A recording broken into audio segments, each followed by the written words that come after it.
Seguimos aquí en Cuestión Ambiental, este espacio que tenemos aquí en FM Radio Cultura para dedicarle a los temas que tienen que ver la naturaleza, el ambiente. Y bueno, y hoy vamos a hablar de un tema muy especial porque tiene que ver con que el lunes se celebra el Día de la Amazonia.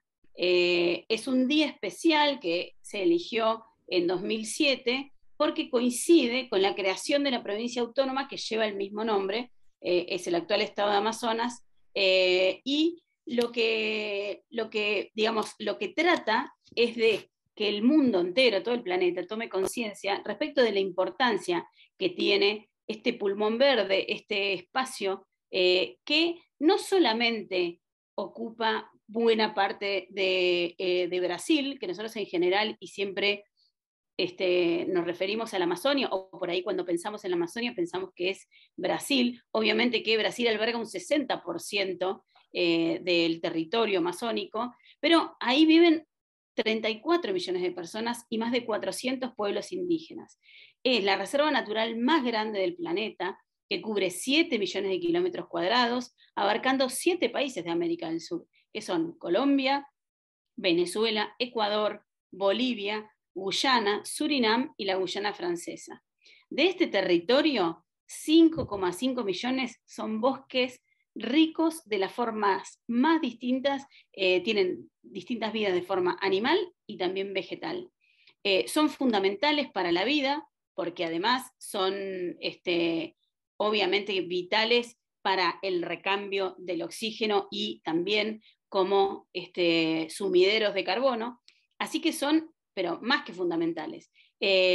Ahora, también están relacionados con nosotros, también están relacionados con nuestro territorio, aunque nosotros pensemos que el Amazonas nos queda lejos. Bueno, no nos queda tan lejos y la idea hoy, con la producción del programa, con Patricia González, que es mi productora, fue, bueno, encontremos la manera de explicar por qué el Amazonas es importante para nuestras vidas, para nuestra vida cotidiana. Así que bueno, ahora vamos a estar en contacto con Carmen García Dávila. Ella es doctora en Ciencias por la Universidad Federal del Amazonas y UFAM, Instituto Nacional de Pesquisas de Amazonia, Brasil. Es presidenta ejecutiva del Instituto de Investigaciones de la Amazonia Peruana, organismo adscripto al Ministerio del Ambiente, también de Perú. Ella nos está escuchando desde Iquitos y está ahí cerquita y está en la zona, es una experta. Y bueno, con ella vamos a hablar porque, bueno, el Amazonia, perdón, está siendo fuertemente ocupada por el hombre porque cada vez más avanzamos y avanzamos y avanzamos, si bien es un área y una región que todavía tiene buena parte virgen y prístina, porque hay lugares que son casi inaccesibles. Bueno, realmente el impacto del hombre ha sido enorme en las últimas décadas y años. Carmen, ¿cómo le va? Laura Rocha la saluda. Gracias por atendernos. Buenos días, Laura. Aquí estamos desde la ciudad de Iquitos, Amazonía peruana. Y Bueno, muy gustosas de conversar con ustedes sobre este tema que a nosotros nos apasiona, que es la Amazonía, ¿no? sí, muchísimas gracias por atendernos y además por compartir todo el trabajo que ustedes están haciendo realmente, porque bueno, nosotros vivimos en Buenos Aires, es como que por ahí pensamos que el Amazonas queda muy lejos, creemos que está bien, obviamente, apoyar un Día de la Amazonia y defenderla, sin embargo también es interesante que veamos cuáles son las relaciones, ¿no? ¿Cuál es la relación de la selva amazónica no solo con la Argentina, sino también con América del Sur y con el resto del planeta, por supuesto? ¿Nos podría contar un poquito, bueno, cuál es, digamos, la función del instituto y qué es lo que están haciendo en este momento respecto de la Amazonia? Bueno, el instituto ha sido creado justamente para eso, ¿no? En el Perú no existía antes de la creación del IAP un instituto que se dedicara a estudiar aspectos relacionados a este gran bioma. Es un bioma muy extenso, compartido con varios países, ¿no?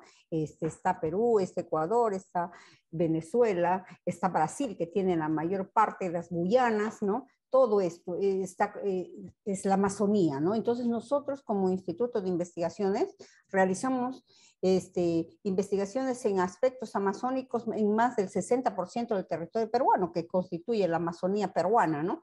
Entonces, abarcamos diferentes aspectos. Por ejemplo, estudiamos las turberas amazónicas, que son esos grandes bolsones de almacén de carbono que están debajo de las zonas pantanosas denominadas principalmente aguajales, ¿no? Entonces ahí nosotros estamos estudiando qué sucedería si se pierden esos ecosistemas, cómo esto impactaría en el cambio climático de la Amazonía peruana, de la Amazonía en su conjunto y sobre todo también del mundo, porque si ese carbono saldría a la superficie, el impacto sería grande sobre el clima, ¿no? Porque aumentaría exponencialmente estos gases de efecto invernadero, ¿no? Entonces la Amazonía cumple ese papel, es un modulador del clima, es el que crea el agua. ¿Por qué? Porque a través de la evapotranspiración de las plantas se producen esas inmensas nubes que al chocar en los Andes van a generar estas lluvias. Es el responsable también de los glaciares que existen en los Andes, es decir, regula el clima, pero también nos genera toda esta cantidad de agua que gozamos aquí en la Amazonía. Al irse la Amazonía, el verdor de la Amazonía, también se va el agua. Eso es lo que la gente no comprende, ¿no? Exacto, bueno, y le iba a decir, es el agua que genera y el agua que no genera. Porque, digo, por ejemplo, las sequías que estamos viviendo últimamente están absolutamente relacionadas con esto que pasa directamente en esa selva. Exactamente, la gran cantidad de incendios que se están dando para el establecimiento de monocultivos, por ejemplo, ¿no? Entonces eso de ahí tiene un impacto directo sobre la generación del agua, sobre la acidez del agua también, ¿no? Que se está generando. Entonces, esto de acá, por eso nosotros como ya estudiamos la Amazonía a diferentes escalas, a una escala local, para ver cuestiones que son relacionadas directamente a los intereses de la población local, pero tenemos que ver también otras escalas, ¿no? ¿Qué sucede ahora dentro de un espacio mayor, ¿no? A nivel de Amazonía peruana, ¿no? Entonces, ¿cómo impacta selva alta con selva baja, ¿no?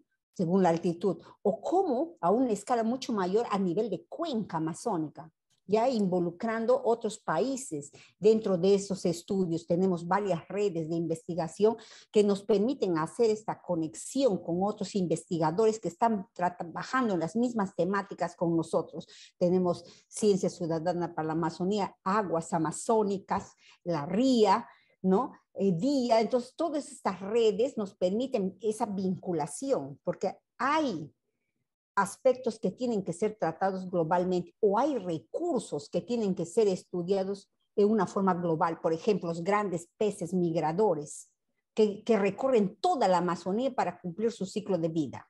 Entonces, de nada sirve que lo estudiemos puntualmente, porque eso es una parte de su viaje en la Amazonía. Por ejemplo, el dorado, que recorre más de 12.000 kilómetros en ida y vuelta para cumplir su ciclo de vida.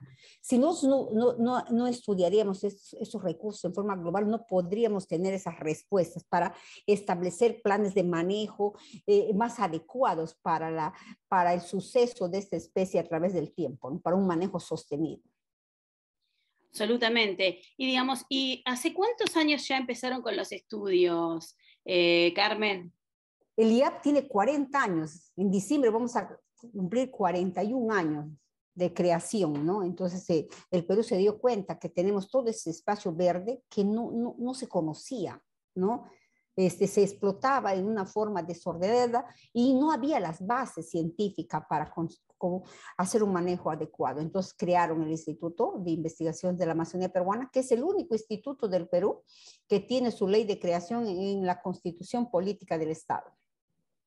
Y digamos, ¿usted cómo ve en estos últimos años qué es el manejo del Amazonas en general? Y también, bueno, puede ser en particular, tal vez tienen algún estudio hecho respecto de alguna región puntual, pero bueno, en los últimos años lo que se ha visto es más aumento de la deforestación, inclusive, por ejemplo, en los últimos 2 años, que fueron años de pandemia para el mundo, sin embargo, la deforestación no frenó. ¿Y de qué forma, digamos, es posible revertir esto? hay varios estudios científicos incluso que dicen que ya es casi irreversible que la Amazonia deje de ser sumidero de carbono para ser emisor de carbono. Sí, sí, nosotros estamos trabajando en ese aspecto. Tenemos una gran área de nuestras investigaciones relacionadas al estudio de gases de efecto invernadero, tanto en la atmósfera como bajo el suelo, ¿no? Entonces ahí estamos viendo en qué situaciones, hasta dónde estos grandes ecosistemas están capturando el carbono y en qué momento ellos comienzan a ser ya ellos también emisores de carbono, ¿no? Entonces, pero yo, hablando en forma global, si los que habitamos en la Amazonía no comprendemos el papel que tiene la Amazonía y lo vemos solamente como un gran espacio donde podemos sacar recursos, esto va a ser irreversible, ¿no? Porque vemos nomás el Amazonas, la Amazonía como un espacio para hacer negocios, ¿no? Entonces queremos establecer grandes espacios de monocultivo. La riqueza de la Amazonía es su diversidad. Esa es la armonía en que la Amazonía ha podido existir hasta ahora. Si nosotros deforestamos para hacer inmensos cultivos de palma aceitera o de cacao, entonces eso tiene un impacto directo, ¿no? También antes la Amazonía no tenía tanta población, ahora sí, los medios de transporte han aumentado, entonces puedes llegar, en el caso de la Amazonía peruana, a lugares donde antes no podías llegar, eran inaccesibles, y con esto aumenta el impacto. Si ese impacto no es controlado, entonces esto va a ser reversible. Por eso nosotros estamos trabajando desde el Ministerio del Ambiente en generar tecnologías para un manejo sostenido de los recursos naturales, ¿no? Estamos, por ejemplo, trabajando en áreas deforestadas por la minería del oro, minería ilegal del oro, en la reforestación de estas inmensas áreas, a veces de sistemas que se pueda recuperar el suelo, porque en esos ecosistemas el suelo ha sido arrancado, ya no existe suelo. Entonces, primero trabajamos en un sistema de generación de un nuevo suelo, ¿no?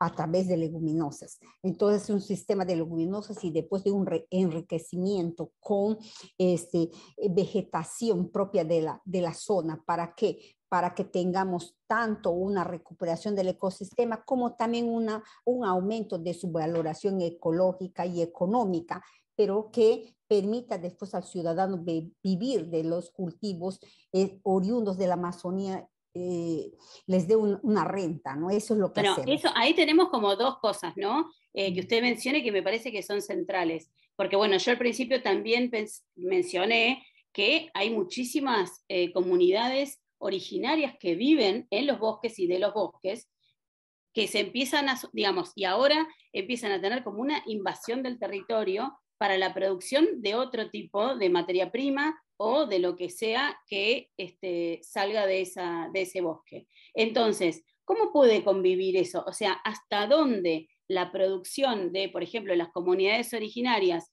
es sustentable y hasta dónde no? Lamentablemente, y hace poco tiempo, tuvimos la noticia de que no solo desaparecieron, sino que además desaparecieron porque fueron asesinados un periodista y un líder ambiental brasileño, porque precisamente estaban ingresando en una zona casi impenetrable de la Amazonia, en donde muchas de estas comunidades aborígenes también son dominadas, por ejemplo, por el crimen organizado, porque digo, no solamente está pasando que hoy la producción, por ejemplo, el agronegocio, puede ser de cabezas de ganado o tal vez de algún cultivo, es lo que avanza sobre la deforestación, además de, obviamente, la industria forestal, sino también, por ejemplo, el narcotráfico.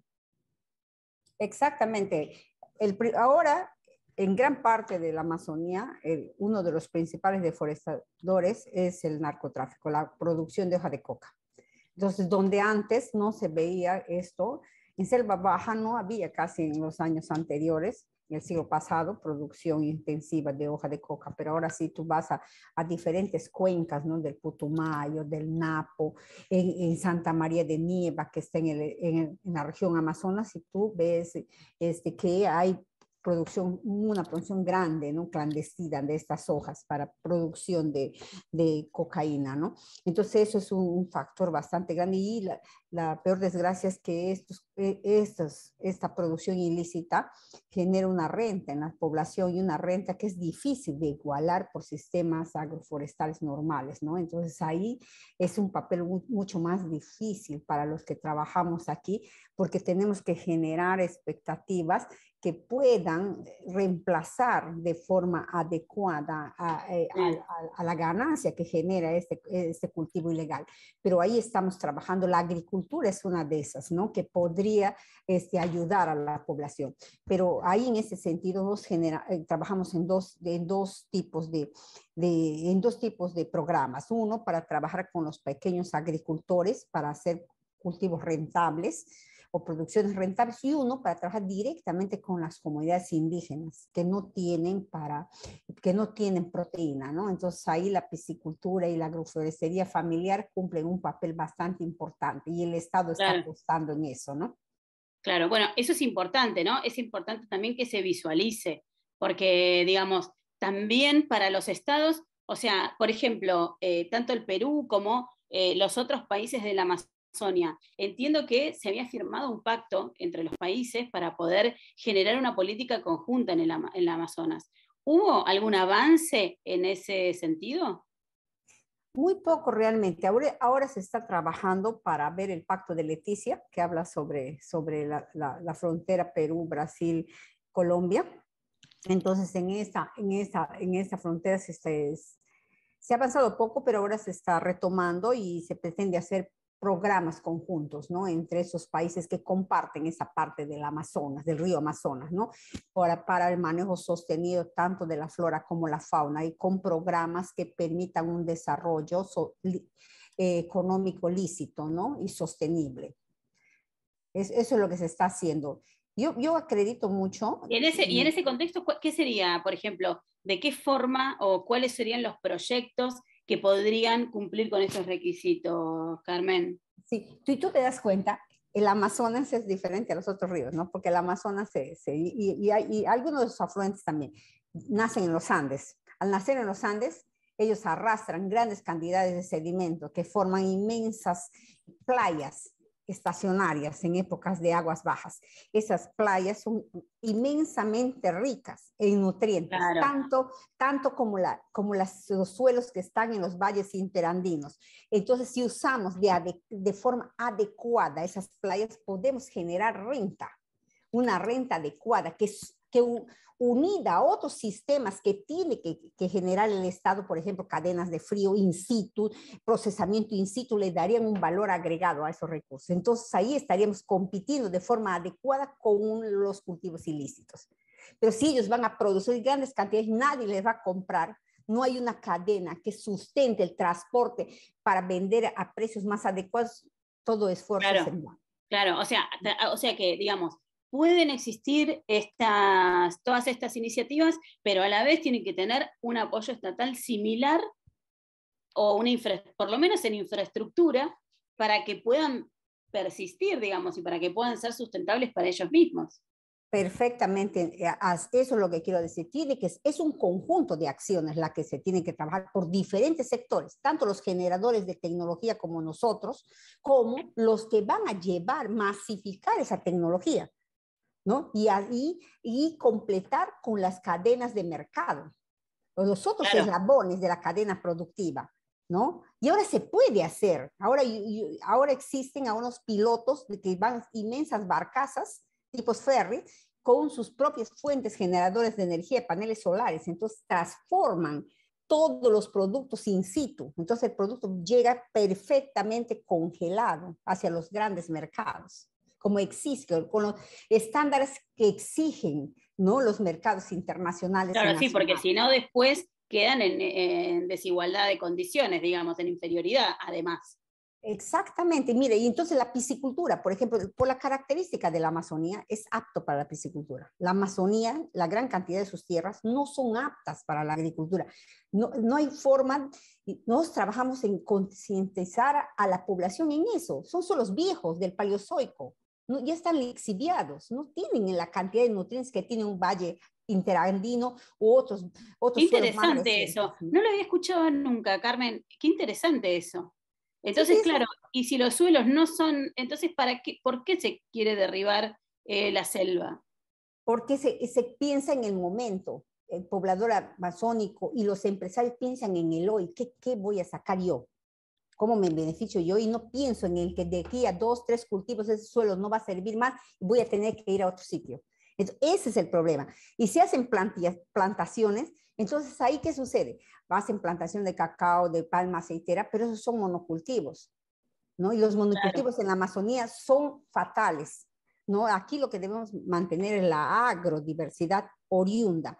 Entonces, para eso es lo que nosotros también estudiamos. Estamos haciendo programas de enriquecimiento de zonas que son inundables, que son bañadas por el Amazonas con ese sedimento rico, cómo enriquecer esas zonas que han sido degradadas, cómo enriquecerlo con plantas de valor económico, ¿no? Como por ejemplo plantas maderables que resisten la inundación, ¿no? Entonces estudiamos todo eso y le planteamos al poblador, esto es como un banco para ti. Tienes que hacerle entender al poblador, esto es como un banco. Tú tienes tu dinero en el banco. Si lo gastas mal, no vas a tener dinero y vas a estar en la peor de las condiciones. Este es tu banco.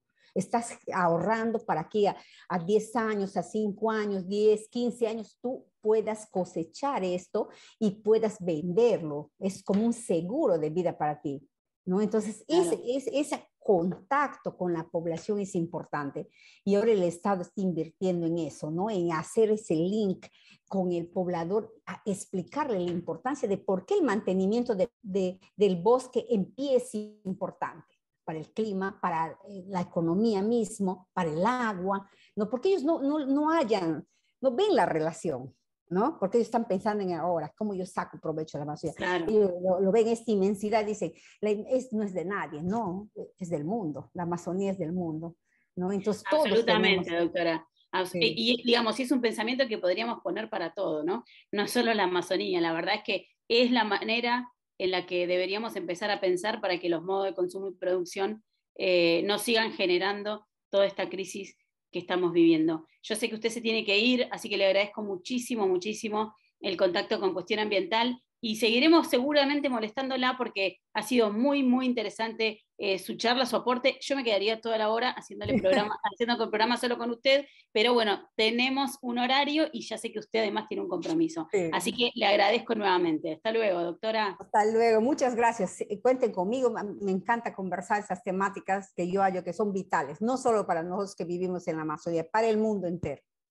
Buen Muchísimas día. gracias.